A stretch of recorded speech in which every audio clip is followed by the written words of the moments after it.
French fries எப்படி செய்கிறதுன்னு பார்க்கலாம். அதுக்கு உருளைக்கிழங்கை இந்த மாதிரி நீட்டாக கட் பண்ணி எடுத்துக்கணும்.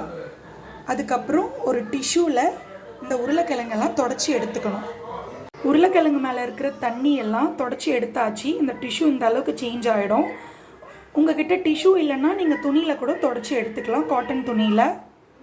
இந்த அளவுக்கு கருவேப்பிலையை தண்ணி சேர்க்காமல் மிக்ஸி ஜாரில் போட்டு அரைச்சி எடுத்துக்கோங்க.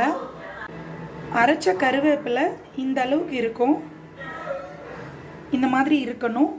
இப்போ இதை உருளைக்கிழங்குல தடவிக்கலாம். இந்த மாதிரி இதை உருளைக்கிழங்குல அப்ளை பண்ணிக்கலாம். இந்த கருவேப்பிலையை தண்ணி சேர்க்க வேண்டாம். இப்போது அடுப்பில் கடாய் வச்சு எண்ணெய் சூடு பண்ணியிருக்கேன். நம்ம இந்த கருவேப்பிலை மிக்ஸ் பண்ணி வச்சுருக்க உருளைக்கிழங்க இந்த எண்ணெயில் போட்டு வறுத்து எடுத்துக்கலாம்.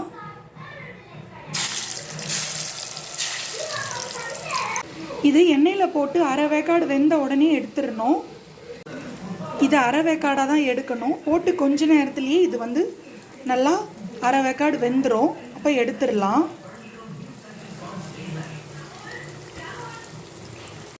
இது பாதி வெந்துருச்சு. இந்த ஸ்டேஜில் இதை எடுத்துடலாம். இப்போ இந்த உருளைக்கிழங்கு அரை வேக்காடாக வறுத்து எடுத்துட்டேன். இதை ஒரு 10 மினிட்ஸ் ஃப்ரீசரில் வச்சு எடுத்துக்கலாம். இப்போ இதை 10 மினிட்ஸ் கழித்து ஃப்ரீசர்லேருந்து எடுத்துட்டேன். உங்களுக்கு தண்ணியாக இருக்கிற மாதிரி தெரிஞ்சதுன்னா ஒரு டிஷ்யூ வச்சு மறுபடியும் இப்படி ஒத்தி எடுத்துக்கோங்க, போதும். மறுபடியும் இதை இப்போ எண்ணெய் சூடு ஏற்றி வறுத்து எடுத்துக்கலாம்.